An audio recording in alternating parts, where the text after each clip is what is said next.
Good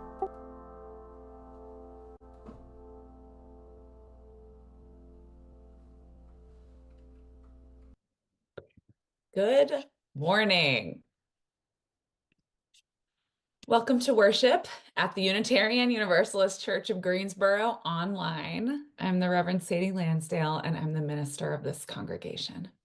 Unitarian Universalists believe that each person has a trustworthy relationship with the Spirit, with the Holy, with the source of all life, with what some call God, though we name it and know it differently from one another. And we believe that because we're interconnected, no one is free until we all are free. So we strive to build beloved community here on earth, in our fellowship with one another, and in our work for justice. Most of all, we believe that the spiritual dimension of life calls us to the social dimension of it. And so it matters so much less what you personally believe, and so much more how we live together. Whether today is your first or your 1,000th Sunday in our midst, we are stronger because you are here. We are one people of many beliefs, many origins, sexualities, and genders. We are all growing, all learning, and all loved. Our ministry team here at UUCG is Cindy Dillard, our Director of Children's and Youth Ministry, Colin McCrae, our Director of Music, and me.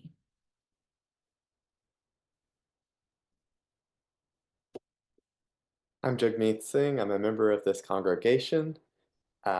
If you have a chalice or a candle, you can grab it to light with us, and I will grab mine. Can do this.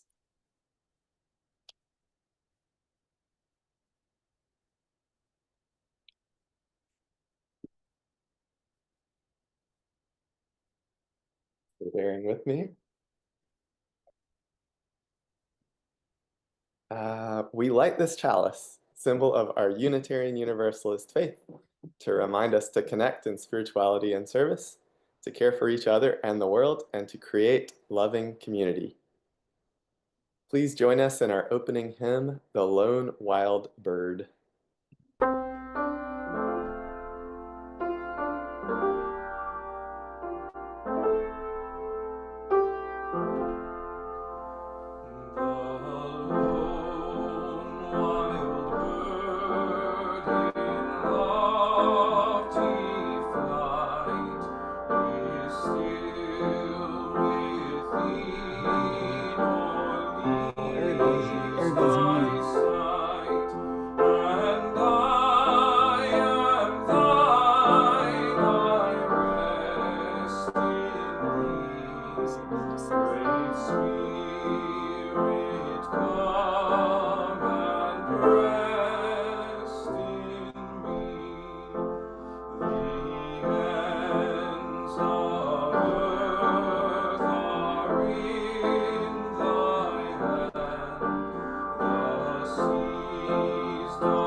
In that spirit of togetherness, let's greet our neighbors, and I'll invite you to greet neighbors in some particular ways. One is you can say hello in the chat if you'd like.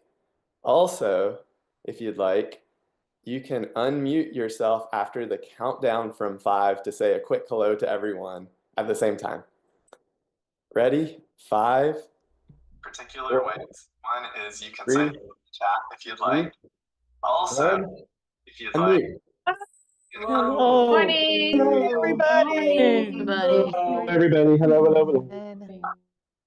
5 particular ways. One is you can say hello in the chat if you'd like. Also, if you'd like.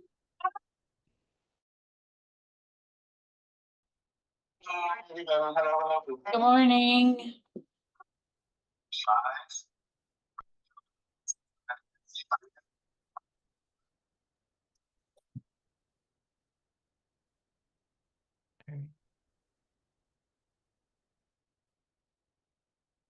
How beautiful it is to be together.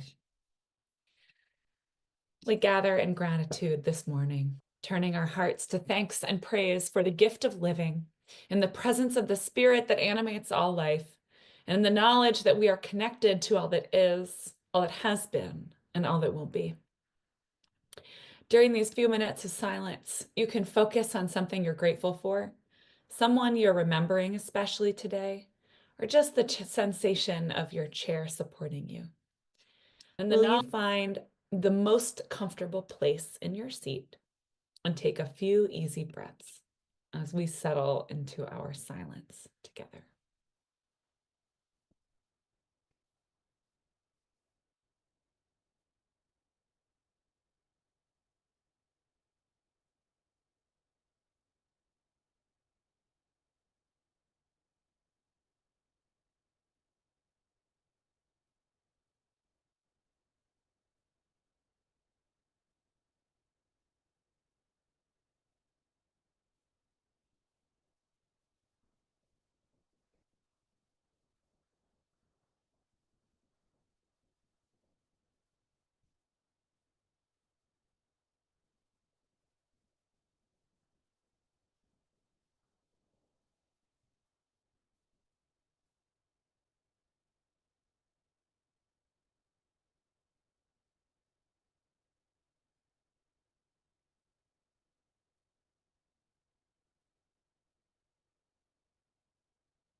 What is it that echoes in your heart? You're invited to offer it up to the holy and lay it down in community in this sacred time together.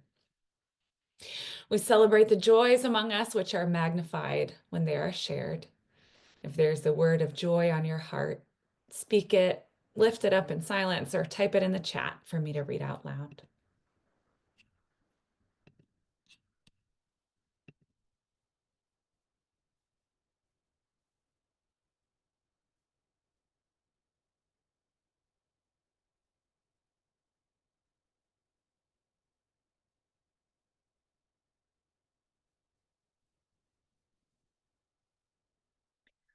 Donna Scheit has a joy for those who make it possible for us to meet together in this space.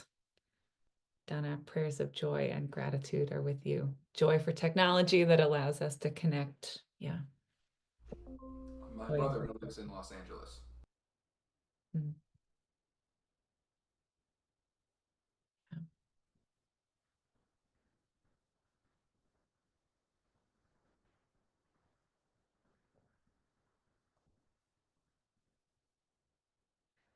Joy for a new job beginning tomorrow.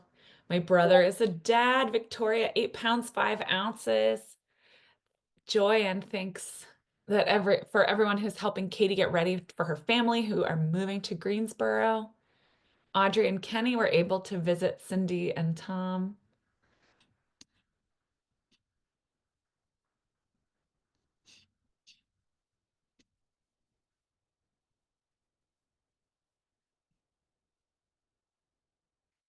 We lift up all those who are sorrowful within our community and outside. If there's a word of sorrow on your heart, speak it, lift it up in silence, or type it in the chat for me to read out loud. I heard Colin's brother lives in LA. And Carol says she's thinking of the fires in LA and praying that everyone starts working to stop climate change.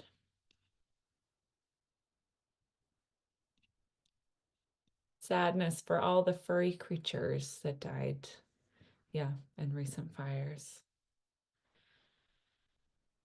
Thank you, Barbara. A reminder that all beings are connected.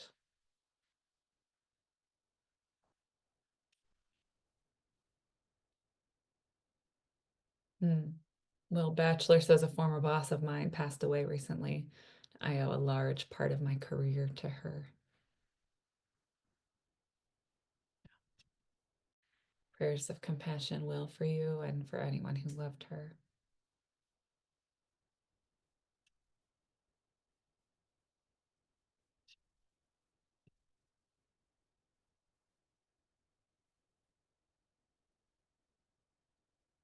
I can't really believe this, but tomorrow is 5 years since my mother died.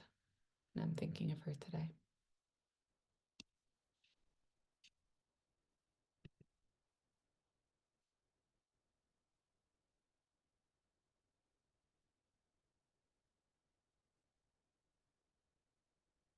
Now, will you speak or type the names of those people on your hearts, living or dead, near or far, that this community might hold them in prayer and in love?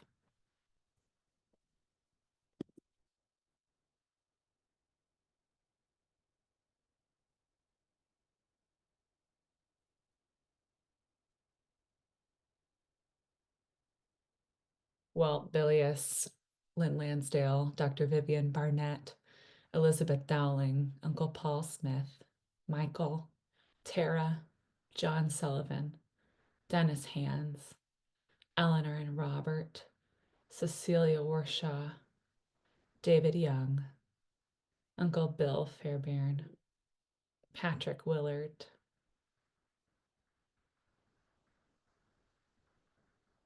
Ron and Benita,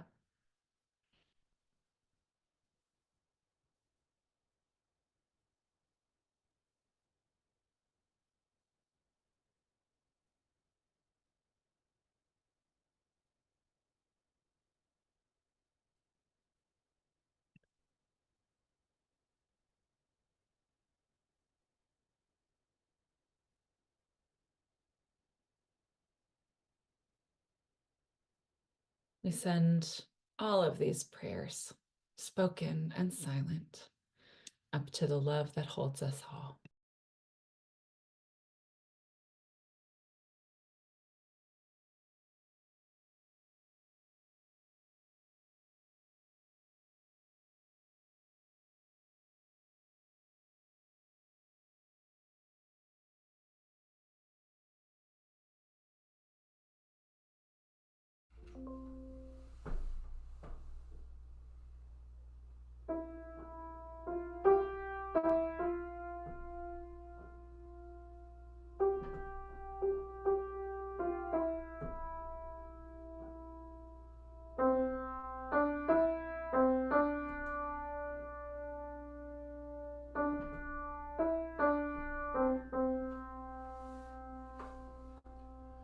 Peace, salam, shalom.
A covenant contains the promises we make to one another in response to the great gift of living, holding ourselves to these holy aspirations. Will you join me in our church covenant? We, the members of the Unitarian Universalist Church of Greensboro, do covenant to promote a search for personal meaning respecting the individual truth in a community process of quest. Speak and act with caring, courtesy, and love, thereby maintaining emotional, physical, and spiritual safety for all. Support UUCG and denominational efforts with our resources. Combat injustice while promoting equality. Nurture our children on their spiritual journey. Hold ourselves to this covenant, especially during times of conflict and disagreement.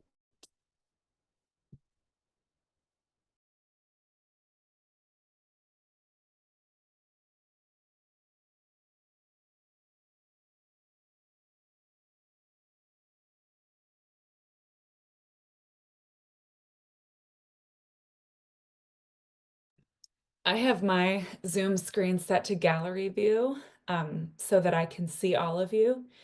And if you're willing and if you're comfortable, I'm going to ask you to put your video on for this time. If you can't, or you don't want to, or you're doing something else, or you're doing laundry and you're like listening to us in your ear, that's fine. But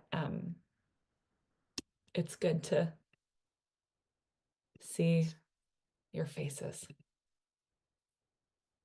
All right.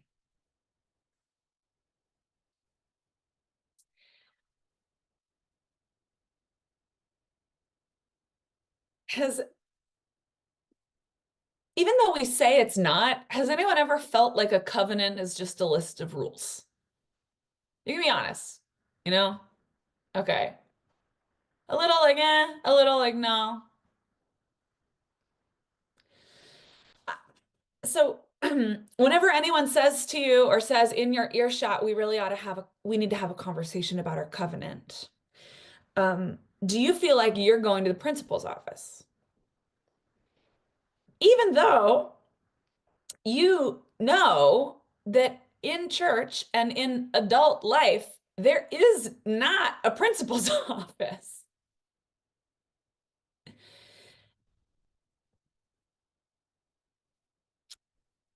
Right. So how, in your estimation, and you can just toss this in the chat, how's a covenant just different from a list of rules?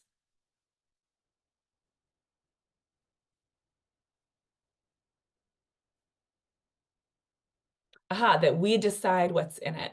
So there's promises we make to each other, we help to write them. A covenant has two sides. Can whoever wrote that, can you just give us a little bit more about the two sides? Covenant is a promise instead of a suggestion. Yeah, guidance for keeping in relationship, how we aspire to be in our relationships.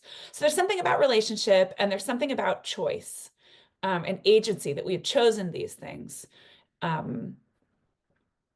we decide rather than something has been, handed to us, which we must obey.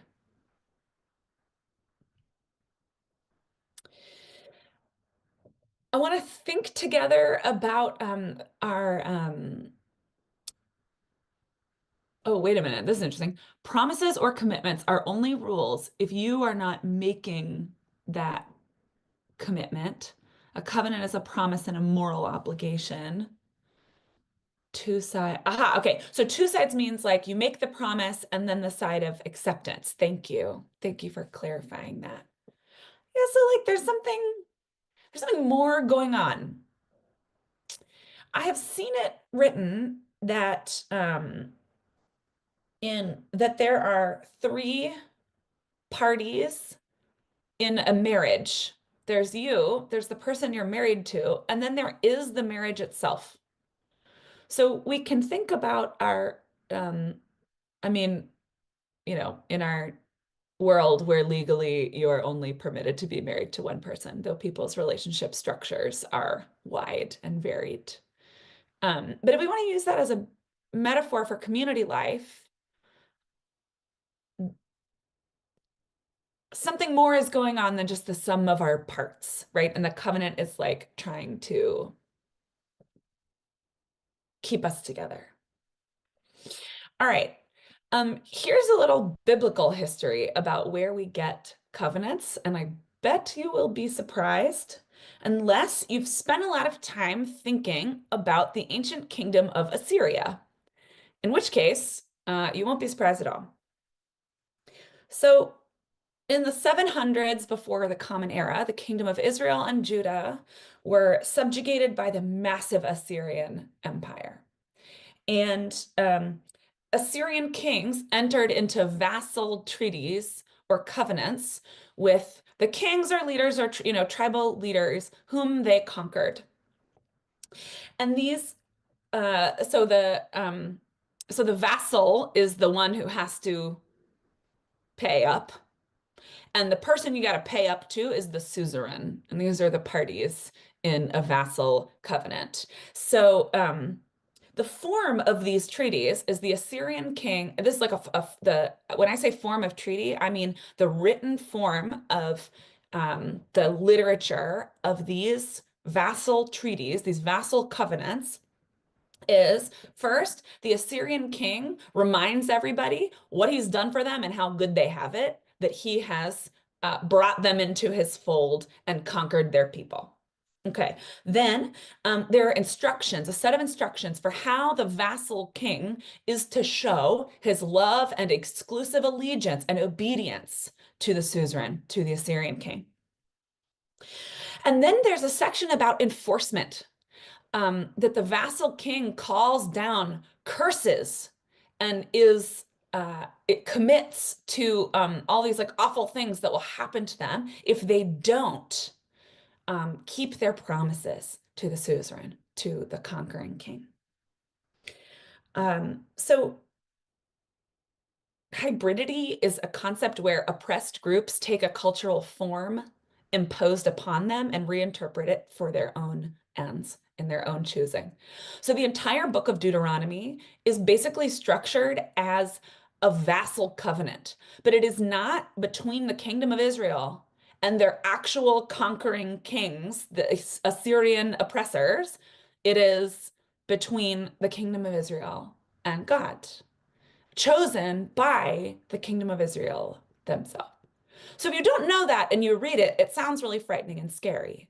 But what was actually going on in their lives is that what was frightening and scary was that the Assyrian Empire had conquered them and, could murder them. And so to reinterpret the format of their promise, which they were forced to make to the Assyrian kings, and instead choose in freedom to make these promises to God, is an empowering act for the ones who are doing it. So in the New Testament, there's this concept of the new covenant, right? So like in the Bible, the old covenant is God's promise to God's people who are the Jews. In the Hebrew Bible, this is the understanding of what a covenant is. All right. In the New Testament, Christians interpreted the concept of God's promise to God's people through the lens of Jesus. Okay, now we're going to skip like several thousand years to the Puritans. We can do that at Zoom Church. We can do whatever we want. So the Puritans understood that keeping covenant with one another was a symbol of how they were chosen by God. So, as everybody knows, in 1648, the Cambridge Platform was written and agreed to among the Puritan congregations in New England. And the Cambridge Platform was a set of agreements about how these different churches would be together. So this is kind of a big deal because they had left the Church of England, which whose formal hierarchy would require a certain way of behaving. And they chose instead not to have a hierarchy with one another, but to be committed to one another in a different way. So something important about all of these covenants and promises is not just the content of the promises, but actually the power relationships among all the bodies who are making these promises to one another.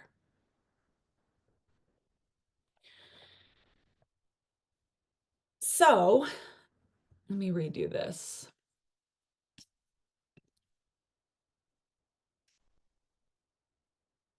So the Cambridge Platform of Church Discipline, written by the New England Puritans in 1648 in Cambridge, Massachusetts, describes the form of new church governance. And to paraphrase, this is the Puritans' essential covenant.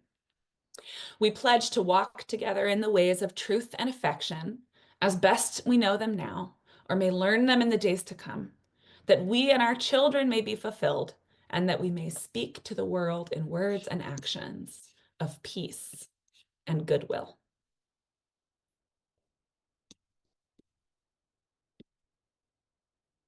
So these are aspirations that kind of hold it all together. Now, a couple hundred years later, in 1880,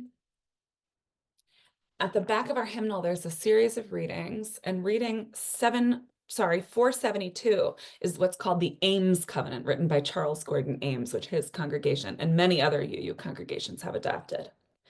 In the freedom of the truth and the spirit of Jesus, we unite for the worship of God and the service of all. Okay. Has anybody heard that? Has anyone been a member of a church where it's super New England. So if you haven't spent a lot of time in New England UU churches or the federated churches with the United Church of Christ, it might not be familiar.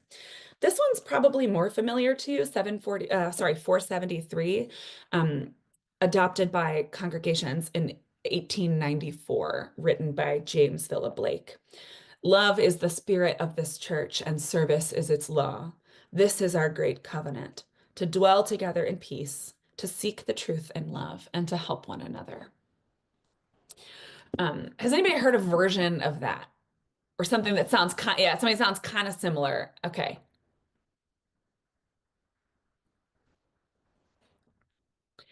I looked into when behavioral covenants made their way into UU churches. So that's what ours is. Our covenant is, it's like, yeah.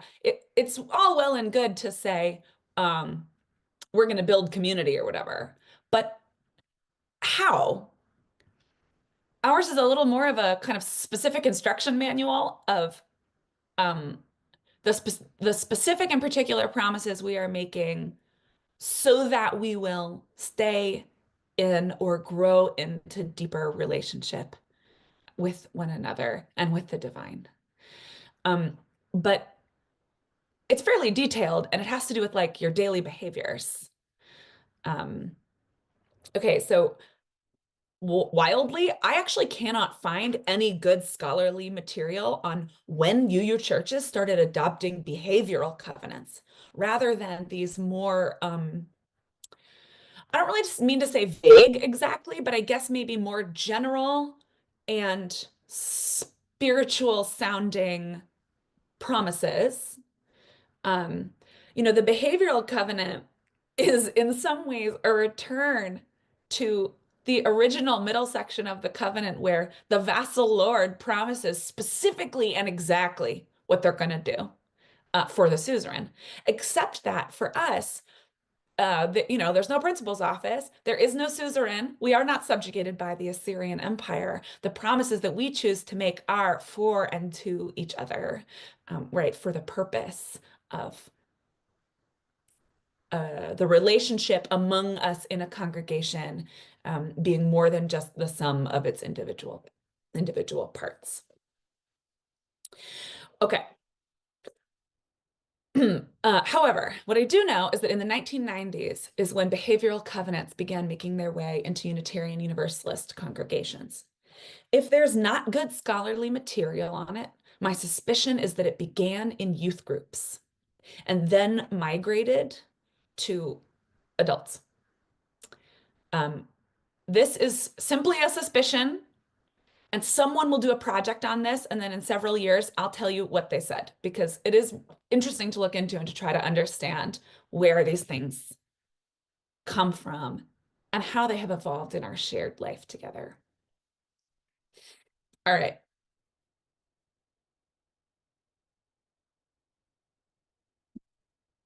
what I will tell you from my youth group experience in my teenage life is that what was so powerful and so meaningful was the process of creating these promises together and trying to figure out how to live them, and what we did when we failed.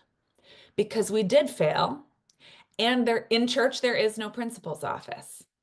So if this is not a set of rules and you don't have to like get demerits or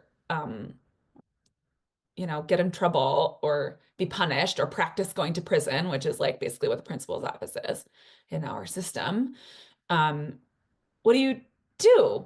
And I'm not saying we always had perfect answers all the time, but I am saying that the container of relationships in which we tried to figure out what it means to be fully human, which is to, as Martin Buber says, that human beings are promise making, promise keeping, promise breaking, promise renewing creatures. And in my experience, the power of covenant is the process of creation, the reckoning with failure, and the return to relationship.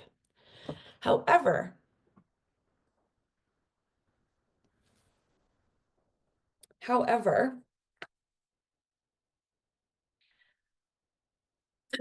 so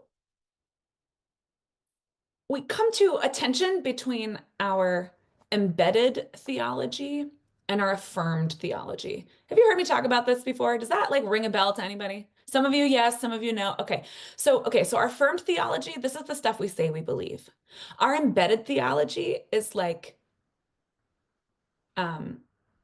it's not just how we actually act, it's the stuff in you that's really deep. So you ever say things like, I believe in the inherent worth and dignity of every person, I don't think anyone has to earn it. But then you think to yourself, except for me, I really got to earn it. What if I'm like sort of uniquely the worst and I have to hustle for my worth, even though I don't believe anyone else does? Okay.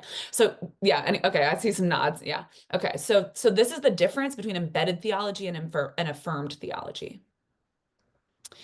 And we all have our embedded theologies, and they are very deep in us. They're childhood things, they're culture things, they're upbringing things. And then what we do together is practice our affirmed theology, in the hopes that we can bring our embedded theologies more in line with what we affirm.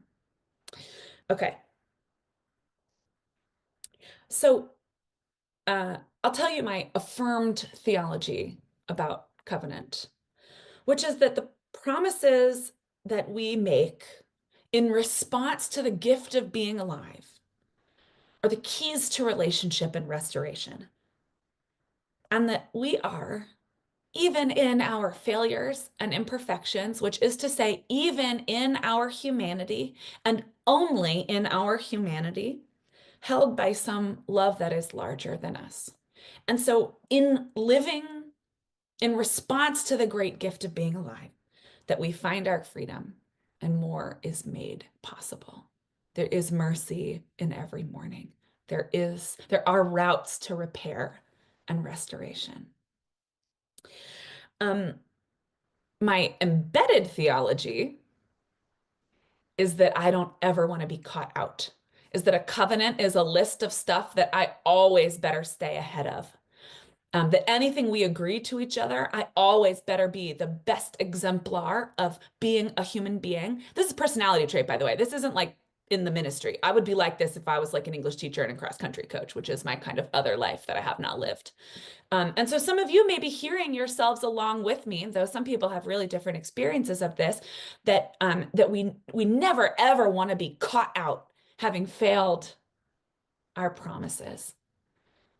We want to stay a step ahead of them at all times. And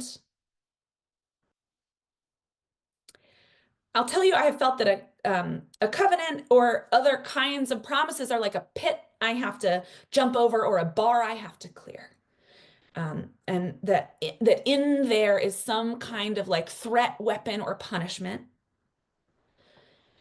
And surely we, as human beings, use our relational tools as weapons sometimes. We do that.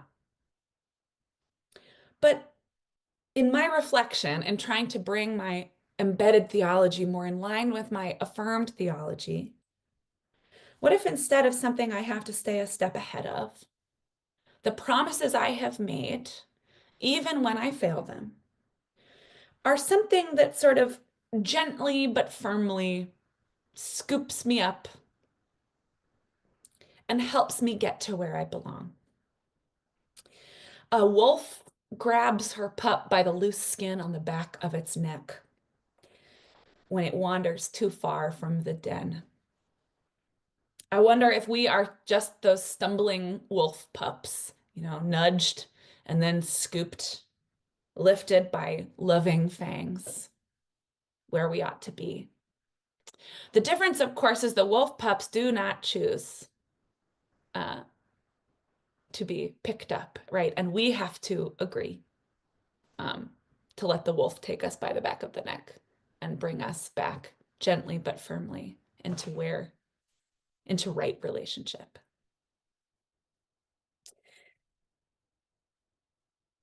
It is also true that our shame, when we're out of covenant or out of integrity, when we've done wrong, when we have acted as our worst selves, can feel like sharp teeth. If you think I'm not the kind of person who does such and such, and then you go ahead and do it, it can feel like sharp teeth. But the older I get, the more I discover that I am exactly the same kind of person as anybody else. The promise making, promise keeping, promise breaking, promise renewing creature. And so are you. The spiritually mature life may not be that we get better at keeping our promises, though that might be part of it. It may instead be that we come face to face with what we ourselves have the capacity to break.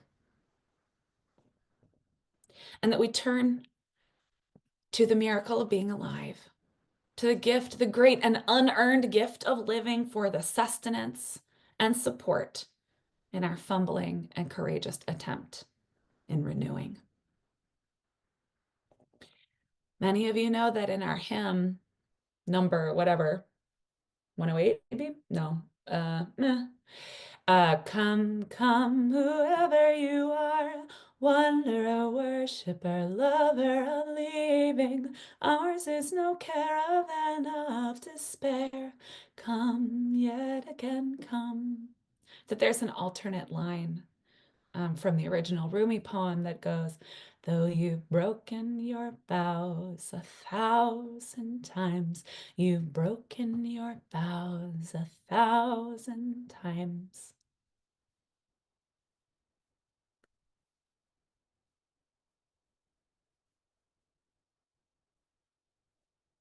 I used to feel accused by though you've broken your vows 1,000 times, and now I just feel relieved and witnessed in my full humanity. The door open to repair if I'm courageous enough to walk through it.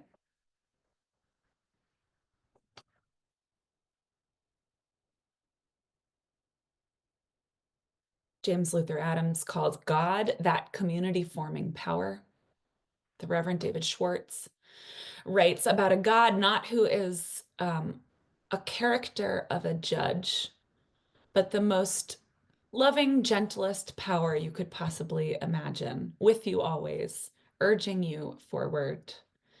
And it is with the support of whatever you want to call it that we form the kinds of sacred communities and relationships that are more than the sum of their parts.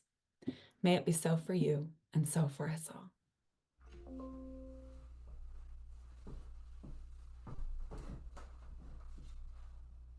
Will you join Colin in singing our closing hymn, our hymn of response? There is more love somewhere.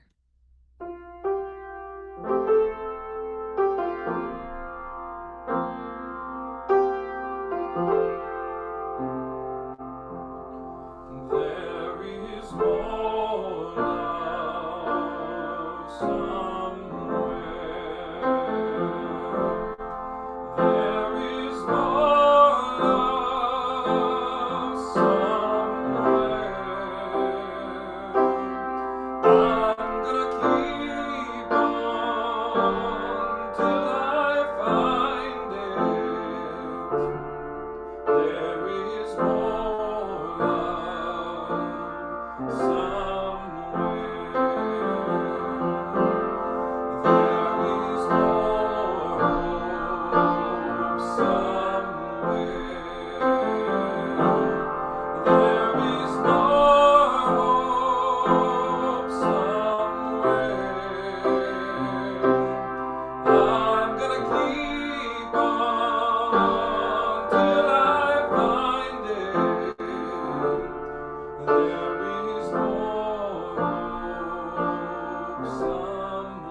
Siembra NC is a longtime partner of ours, building power and bringing hope with the Latine communities across the state.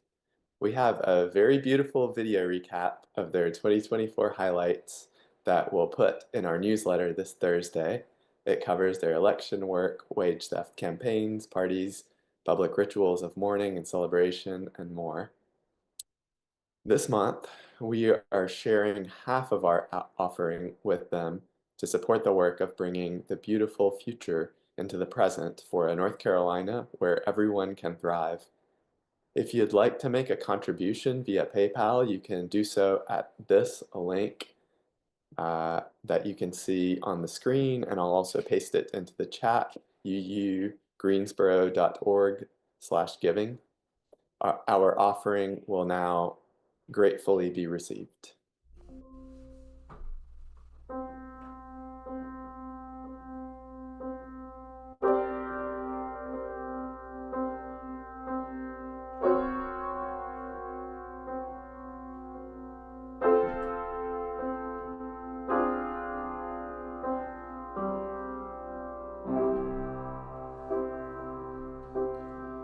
When you walk through a storm, hold your head up high, and don't be afraid of the dark.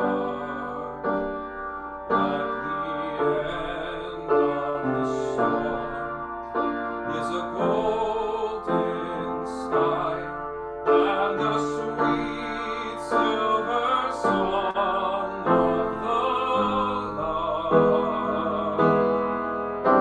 Walk on through the wind, walk on through the rain, though your dreams be tossed and blown. Walk on with hope in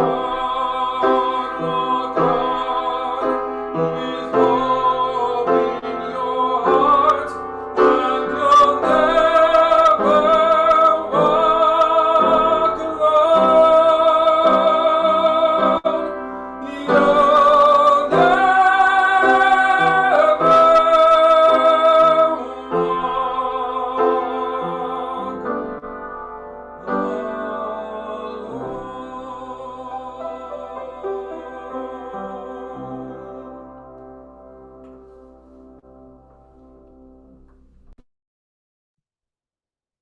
Will you join me in our chalice extinguishing words? We extinguish this flame, but not the light of truth, the warmth of community, or the fire of commitment. These we carry in our hearts until we are together again.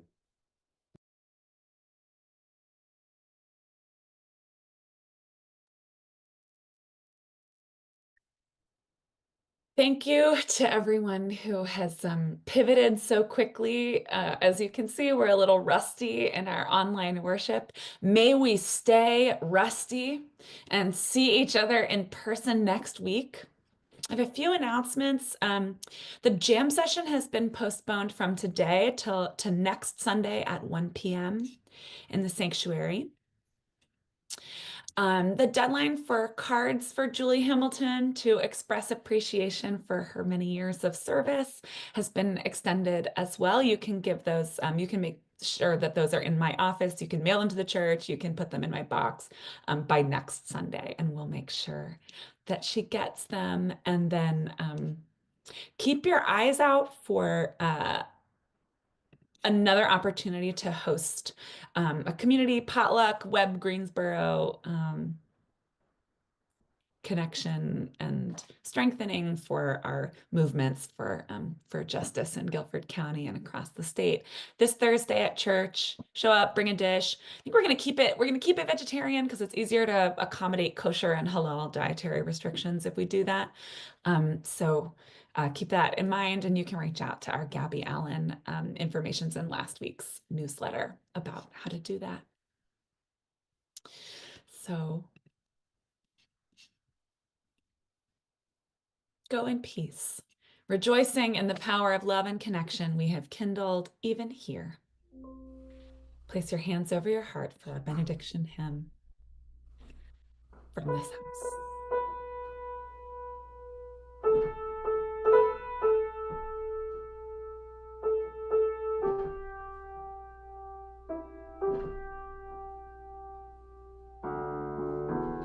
From this house to the world, we will go hand in hand. From this house to the world, we will go hand in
So I put this in the chat, but I'll stick around just for a little like Zoom coffee hour situation if anybody wants to say hi.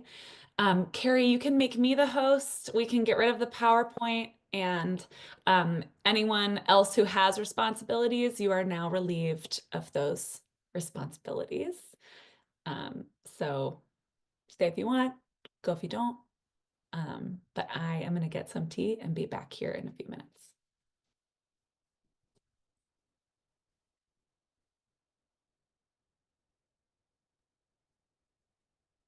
Hey, everybody.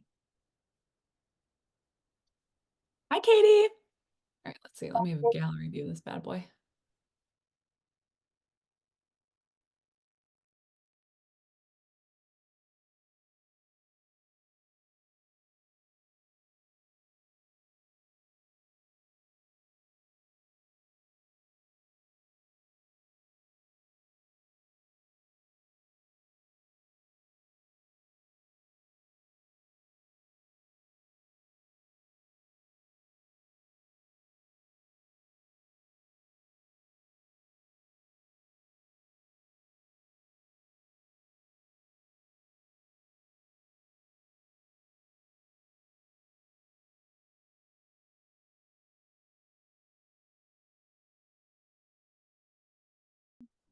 Yep.